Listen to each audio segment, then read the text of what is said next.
জাতীয় ঐকমত্য কমিশনের সঙ্গে দ্বিতীয় দফায় সংলাপে জাতীয় নাগরিক পার্টির নেতারা। জাতীয় সংসদ ভবনের এলডি হলে মঙ্গলবার সকাল 10:30টায় বৈঠক শুরু হয়। কমিশনের সঙ্গে প্রায় 7 ঘণ্টা বৈঠক করে দলটি। এ সময় রাষ্ট্রের মৌলিক সংস্কারের রূপরেখা ঐকমত্য কমিশনকে হস্তান্তর করা হয়। বৈঠকে ভোটারের বয়স 16 এবং প্রার্থীর বয়স 23 করার প্রস্তাব দেয় এনসিপি। এছাড়া কোনো সরকার যাতে দীর্ঘদিন ধরে ক্ষমতায় থাকতে না পারে সেজন্য তত্ত্বাবধায়ক বা অন্তর্বর্তী সরকারের আগে নির্বাচনকালীন শব্দটি যুক্ত করার প্রস্তাব দেয় দলটি। বান্ডেল থাকলে প্রতি সেনমানিতে টাকা বাঁচবে।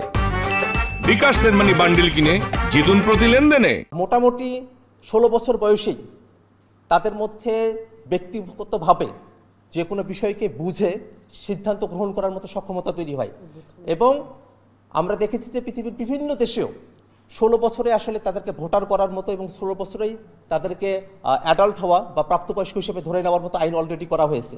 বিগত বছরে বাংলাদেশে একই ব্যক্তি বারবার প্রধানমন্ত্রী হতেন উল্লেখ করে এই ধারায় পরিবর্তন চায় এনসিপি। একই সঙ্গে প্রধানমন্ত্রীর বিরুদ্ধেও অনাস্থা প্রস্তাব দেয়া যাবে বলে মত তাদের। সাংবিধানিক ব্যবস্থা, প্রধানমন্ত্রীর ক্ষমতার ভারসাম্য, স্বাধীন ও শক্তিশালী নির্বাচন কমিশন, সংবিধান সংশোধনের ক্ষেত্রে গণভোটের বিধান, যে গুরুত্বপূর্ণ বিষয়গুলো যদি থাকে সেক্ষেত্রে বিচার বিভাগের স্বাধীনতা, সাংবিধানিক পদে নিয়োগ, নির্বাচনকালীন অন্তর্বর্তী সরকার, দুদক সংস্কার, স্থানীয় সরকার ব্যবস্থা যেটা আছে এটার সংস্কার এবং জনপ্রশাসন সংস্কার।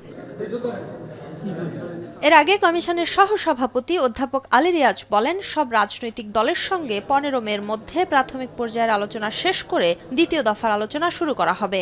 আলোচনা আনুষ্ঠানিক অনানুষ্ঠানিক বিভিন্নভাবে অগ্রসর হচ্ছে এবং তার মধ্যে দিয়ে আমরা চেষ্টা করছি একটি জাতীয় সনদ তৈরি করতে, যার লক্ষ্য হচ্ছে ভবিষ্যতে বাংলাদেশের একটি গণতান্ত্রিক রাষ্ট্র প্রতিষ্ঠার একটা পথরেখা তৈরি করা। প্রাথমিক পর্যায়ে আমরা চেষ্টা করছি 15 মের মধ্যে প্রাথমিক পর্যায়ের সমস্ত রাজনৈতিক দলগুলোর সাথে আলোচনা শেষ করে দ্বিতীয় পর্যায়ের দিকে অগ্রসর হওয়ার।